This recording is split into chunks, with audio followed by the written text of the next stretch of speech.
Hello children, Standard 7. Today we are going to start a new chapter. This is about the rise and spread of Islam and its impact. Okay. So in the previous classes we have completed about the rise and spread of Christianity. In today's class we are going to start with a new chapter, chapter 2, rise and spread of Islam and its impact.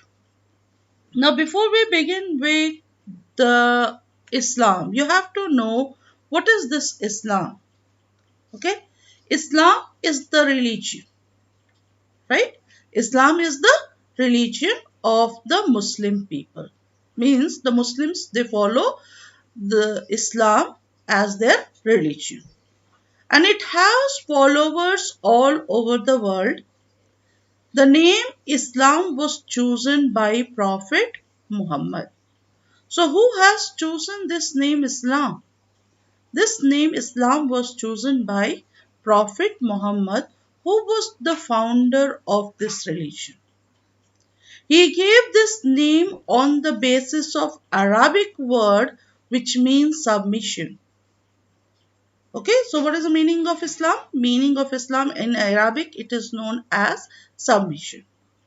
And in religious term, Islam means submission to God. So who is their God? Allah. Okay, submission to Allah, submission to God.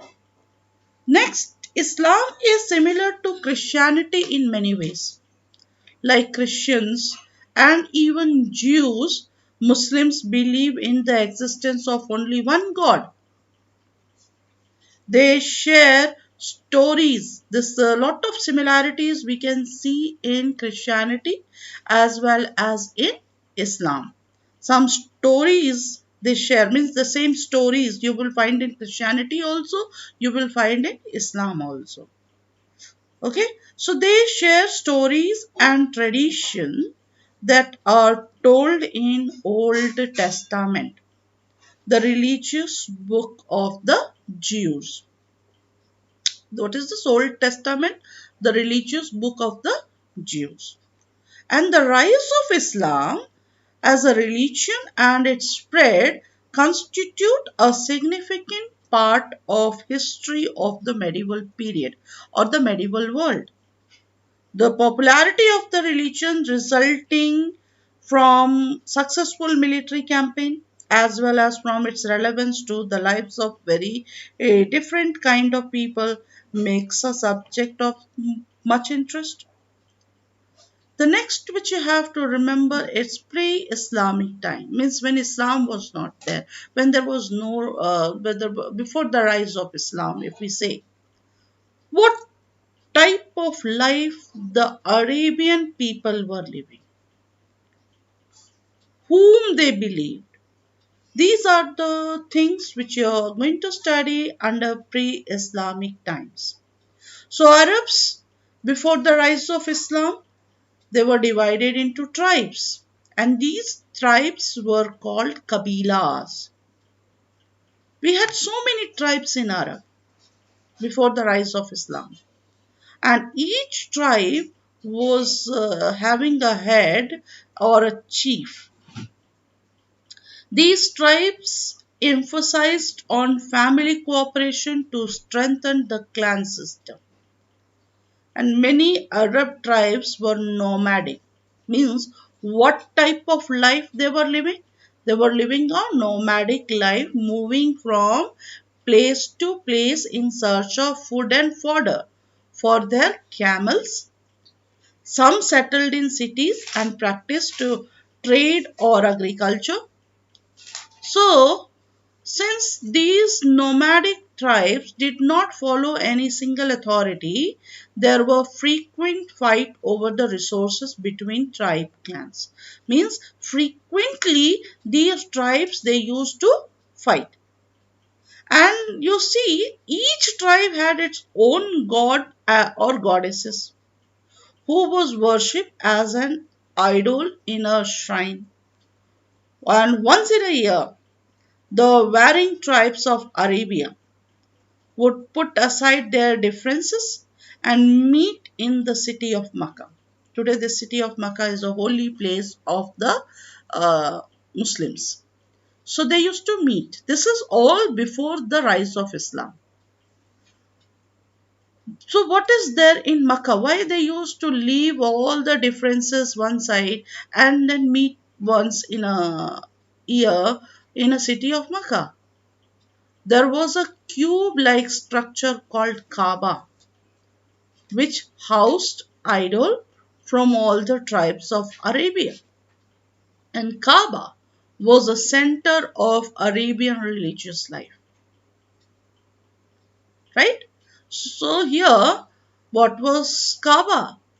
So here in Makkah, there was a cube-like structure, and this cube-like structure was called Kaaba, which which housed idols from all tribes of Arabia. And Kaaba was the center of Arabian religious life. Each tribe would make annual pilgrimages to the shrine. Each tribe. Once in a year, they have to go as a pilgrim to this Kaaba. So, this is about the early or pre Islamic time or before the rise of Islam. Now, you know who was the founder of Islam. You know very well, Prophet Muhammad was the founder of Islam. So, Prophet Muhammad was the last prophet of Islam. Okay, now we are going to study about early life of Prophet Muhammad. He was the last prophet of Islam and he was born in about 570 AD in Makkah, a city of Arabia. Therefore, this place has a lot of religious significance and it is regarded as the holiest place by Muslims because Prophet Muhammad was born in Makkah. Okay, so you have to remember a little bit about his early life. Now, during his childhood, Prophet Muhammad lost his parents. He was brought up by his uncle and lived a very hard life. He grew up to be a thoughtful young man who noticed the people living around him. He found that they were ignorant and cruel and they worshipped many gods and goddesses. Then he married a widow named Khalida in a very younger days and managed her business affair in the following years.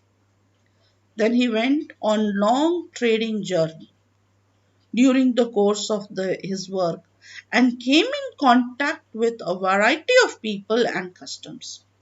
So within a short period of time, he won the love and affection of many people living in Makkah and received the title Alami, the faithful one.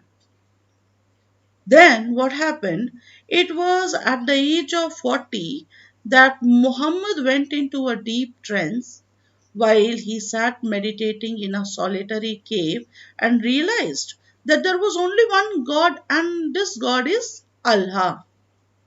He also realized that God has chosen him as a prophet or an interpreter of the will of God. Later on, several religious truths were revealed to him in his many visions. Then Muhammad's rising popularity soon made many priests in the Makkah hostile. Many priests in the Makkah, they did not like Muhammad becoming very popular. So in around 622 AD, he decided to migrate to Medina. So Prophet Muhammad, he migrated to Medina because people of Makkah did not like him, especially the priest of Makkah. They did not like him. They became enemy to him. So this move of Muhammad from Makkah to Medina was known as Hijra, and it led to the beginning of the Muslim calendar, Hijri calendar. Muhammad became the religious head of the people in Medina. He re-entered Makkah in around 630 AD and made it one of the central centuries of Islam. Then he died in 632 AD. Quran contains the teachings and answers to the question that were put to him. So it is the guide to religion and everyday life of millions of Muslims today.